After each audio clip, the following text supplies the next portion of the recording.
going through for the last, I don't know, it seems like forever, huh? Anyway, he wants to come and address us tonight, so I've agreed to allow him to come and say a few words.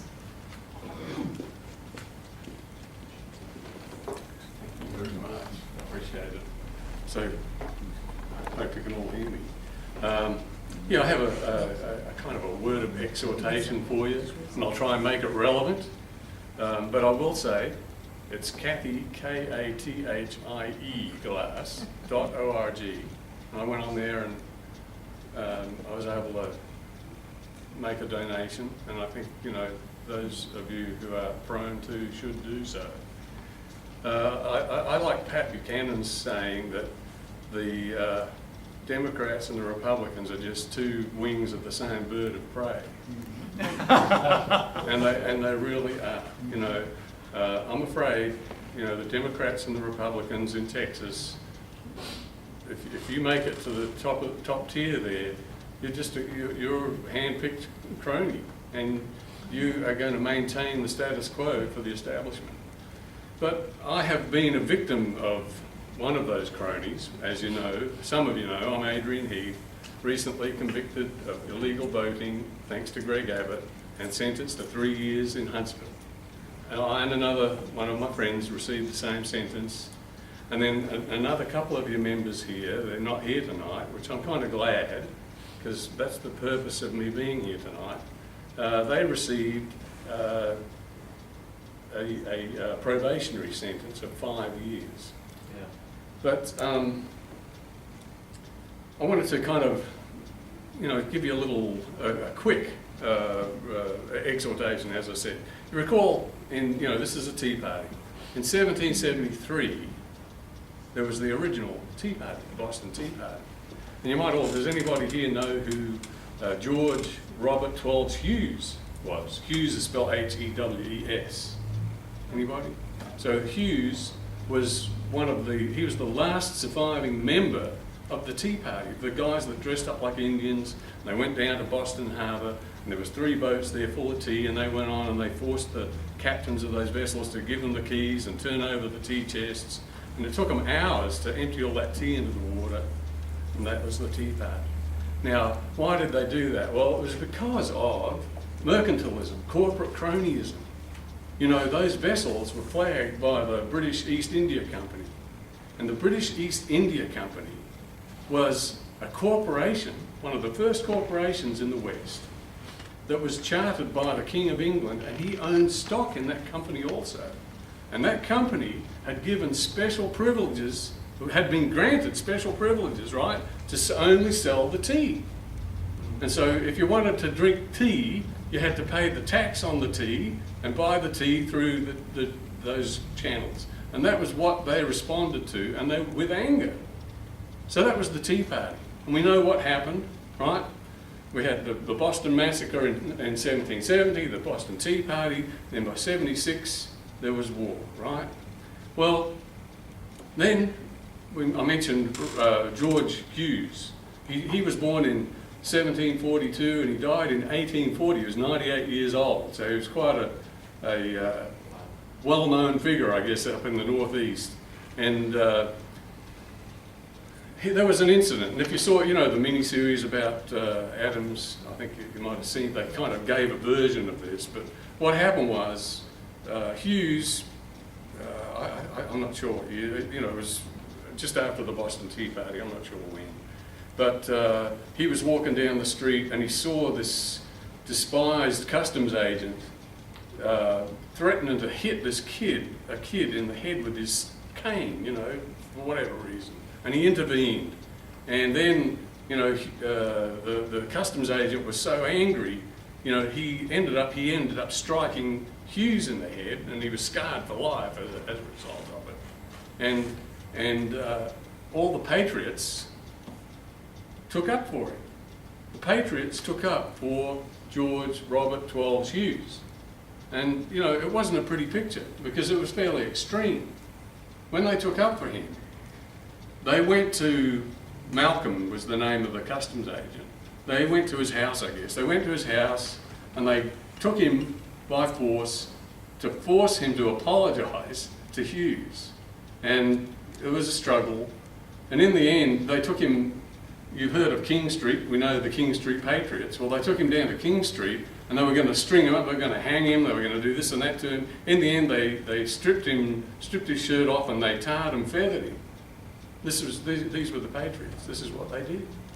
But they did it because they were responding to the abuse that was happening to one of their fellows.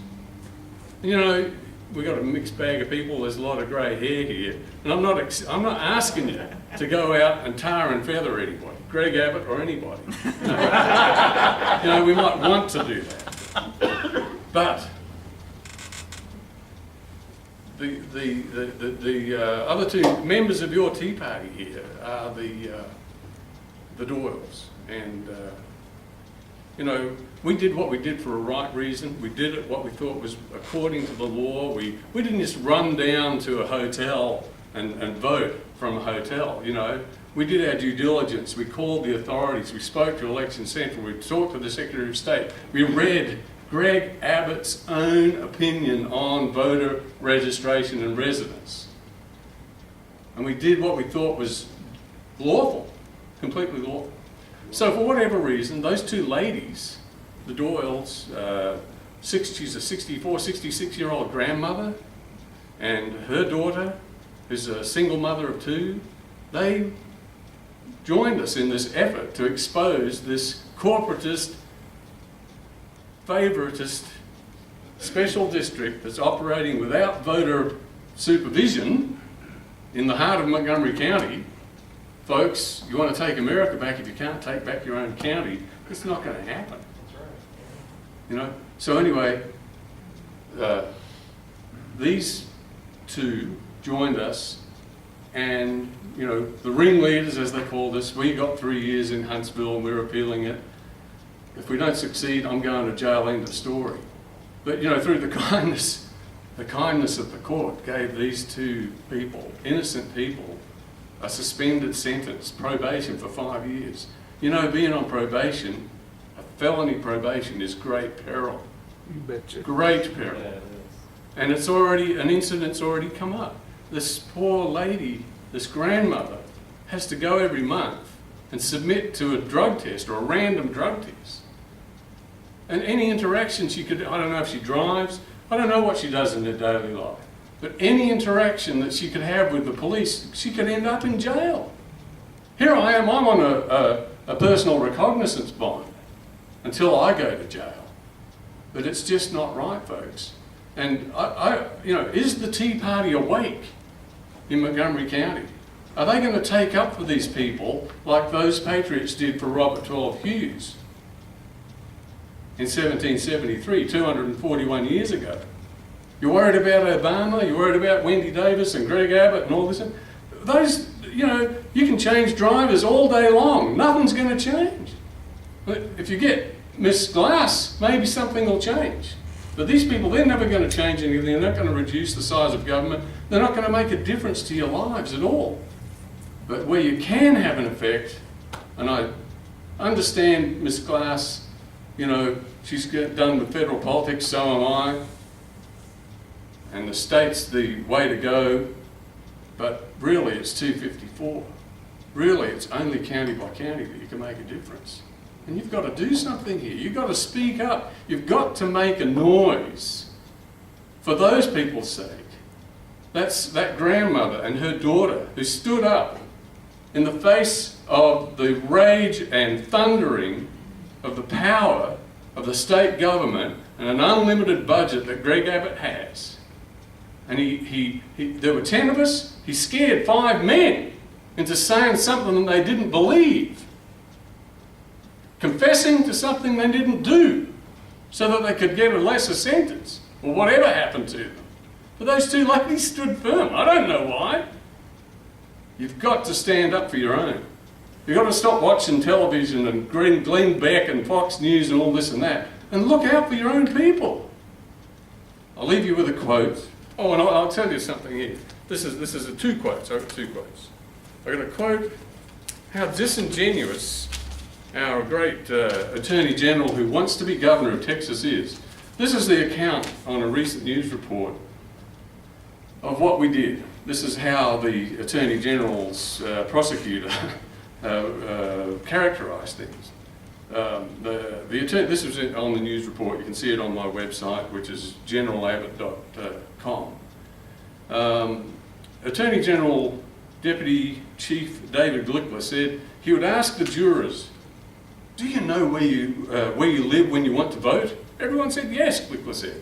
Then he asks, "And can you vote from a hotel room if you just stay there one night?" And everyone says no. It's just open and shut, right? Glickler points out, put a spotlight on what might happen if Heath wanted to do, if what Heath wanted to do was perfectly legal. President Obama won California in 2012 with more than 1.5 million votes to spare, he points out. What would happen if California decided to send 1.5 million of their Obama voters to Texas, spend Monday night in a hotel, and wake up on election day and vote for Obama, Glickler said. Boom, there goes your 36 electoral votes for Obama and in the Electoral College, because one night in a hotel is enough. Now there's a couple of comments to make about that. One is their view of the law, they only view the law in totally, completely political terms. That's all they're thinking about, red versus blue.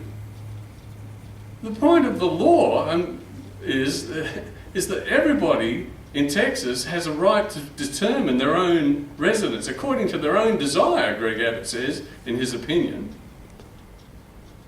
And it's a combination of intent and bodily presence, and there's no time limit, folks, for residents in the state of Texas. None. Zero.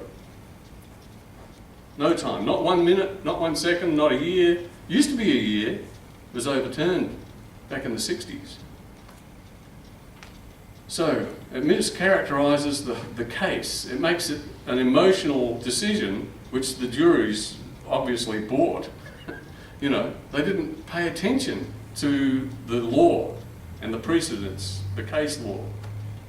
And of course we weren't allowed to introduce a lot of evidence. But I digress. So, you know the old saying, or the well-known saying that the price of liberty is eternal vigilance? Well, that's been secularised. I just want to give you the full quote.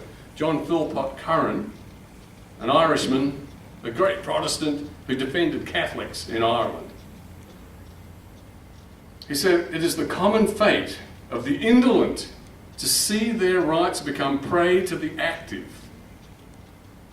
The condition upon which God hath given liberty to man is eternal vigilance, which condition, if he break, servitude at once is the consequence of his crime and the punishment of his guilt." Thanks for listening.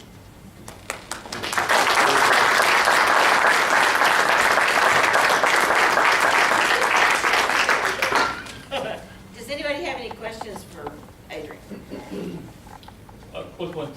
Well, so, I mean, it's a clear issue of law, not really fact. It was misapplied, so what are your chances on appeal? Does your attorney feel like it's good, or has no idea, or what? Well, I happen to have a Catholic attorney who's defending a Protestant. I'm glad I have. He's a good man. But without divulging which attorney, and I don't have much respect for attorneys anymore, I'm afraid, but present company accepted. But one of the few attorneys that I respect. But one attorney told me, and when I first got indicted by Greg Abbott, was that he says people don't realise this, but Texas courts are just one step, an inch above Mexico. Now I know that sounds terribly derogatory for Mexico, but it doesn't say much for Texas. And so, you know, I don't know. My faith is in God. You know, if I end up in jail, then I end up in jail. But your attorney for the appeal doesn't, well, he's only doing it because he's getting paid, or does he feel like, or is there? Well, no, Jay Wright is my appeal attorney, and he's a diligent, you know, we've made mistakes, but we're going to appeal and make our best case and our best argument, and just pray that those appeal judges will do justice. Do Which justice. court does it get appealed to? We don't know yet. We don't. We're waiting to find out. Article 14. So, yeah, Jim's. You know, we have the Ninth Court of Appeals for this district, but That's our district. Jim's case was somehow ended up in the 14th down there. So mine is a companion case, so it may end up down there too, which would make sense. And honestly, I think that might be a little better because the members of the Ninth, or most of them live in the Woodlands, so you know they probably love the cronyism in the Woodlands for all I know. I'm burying myself right there. I'm sure they'll watch this video. And I mean, Jim got sentenced by the jury. He got convicted and sentenced by a jury. So we thought, well, with my case, somebody suggested, well, maybe the juries are mad already, so they're going to hit you hard with the sentence. So I went to the judge for my sentencing, and he says, oh, you know what? I think that jury's decision, it was right. Yeah. Yeah, they made the right decision. Yeah, Glencoe got up there because of this website. My son registered generalabbott.com. He's in Australia, and another guy wrote some stuff and posted it all up there. And Glencoe was just furious. He was shaking. He said, I just don't get it. He said, Judge, this man, he won't let go of this RUD thing. He's got this website and this and that, and he needs to go to jail for a long time to think about what he's done. I mean, I couldn't believe that he could get sentenced for having a website. Who was the judge? Judge is a visiting judge from Jefferson County. Our esteemed administrative law judge brought him in from Jefferson County. Which one was it? Oh, John Stevens. Okay. Democrat. Yeah. Yes. Yeah. Surprise. Well, it wouldn't have made any difference. Did that come out of me? Did I say that? So, yes, did someone have a Yeah, question? Adrian, I don't know if anyone would do anything. Speak up. I don't know if anyone would do anything, but if you could give specifics of what you see someone could do to not just assist you, but assist your cause, because you're sacrificing a lot for us. It seems obvious this is a Tea Party We can't talk full of about it. activists. Now, what activists have to do is what we need in order of priority is publicity. We need, of course, moral support. And some, in particular, I'm glad you mentioned that, the Doyles. The Doyles do need financial support. They need money because they have to do an appeal too. And if by God's grace we get enough money, we can go to the Supreme Court. If not, then, who knows what will happen. Maybe we'll get a good decision along the way with the first appeal down here, Jim Jenkins' How much appeal. money do you think you'll need? Well, Jenkins' appeal cost $50,000 for his attorney. And then, if that, the prediction is, whatever the decision of the 14th down here coming up, if they do it before they go on recess, or they come, end of the year or whatever, the state's going to appeal it. So it'll go to the Court of Criminal Appeals, which is the Supreme Court for criminal cases in Texas. And then you go to a federal court somewhere. I don't know if it goes straight to the Supreme Court of the United States, I doubt. So did I hear you say another decision is coming up fairly soon? The first case, they had oral arguments in a couple of months ago, and so the justices were waiting for their decision. Oh, okay. Yes. And Yeah. we'll be able to stay tuned on the website? Yeah. That's I need help with that website. If anybody can write and would be interested in helping, because it's hard to write dispassionately, about your own case. But, generalabbott.com, as in Attorney General Abbott. Yeah. So, thank you. But yeah, please do something. If you're not on the internet, if you're not on Facebook and on Twitter, then you need to get on there and start getting on there and sending this information out for those who are interested to do so. If you think we deserve to go to jail, then you can go out and say that too. But I've put all the the whole soup to nuts, all the emails and evidence and things that, you know, were recordings. I've got a recording, very interesting recording of the district attorney talking about residents. Our own district attorney's office here in Montgomery County, we had someone go up there who recorded the conversation asking them about residents and said, oh, residents, it's the fuzzy issue of residents. It's nothing. It's not where you sleep. It's not where you live. It's not where you have water, you know, in your house, you know, because they said this one particular guy's house didn't have the water turned on, you know. So it's nothing to do. It's nothing, you know. And yet, and that's what, it's really irrelevant, really, what's turned on at your house or whether you sleep there or not. That's nothing to do with Mills versus Bartlett, which is the decision that is established what, and it says that residents for Texas, the question is well settled in Texas, it says. Well, it wasn't well settled in our case because they made us look like criminals. I mean, our DA said there was no case. Pardon me, sir? I said, our district attorney said there was no case. There are several quotes along that That's why line. they had to go to Abbott. Yeah, yeah. So anyway, I'm waffling, but get on that social media and tell people, that's what you got to do. I would suggest local talk shows too. You can get them on, if you can get on there. People listen, if somebody is listening and it piques their interest. I will tell you, cronyism is a terrible thing. I was, what do you call it, watchdog of the year for 2010 for Americans for Prosperity. And there's a guy on the radio down there who was the watchdog of the year for 2008 or 9. And I called up and tried to, you know, talk to him about it. Oh, I'm very interested. Call me back.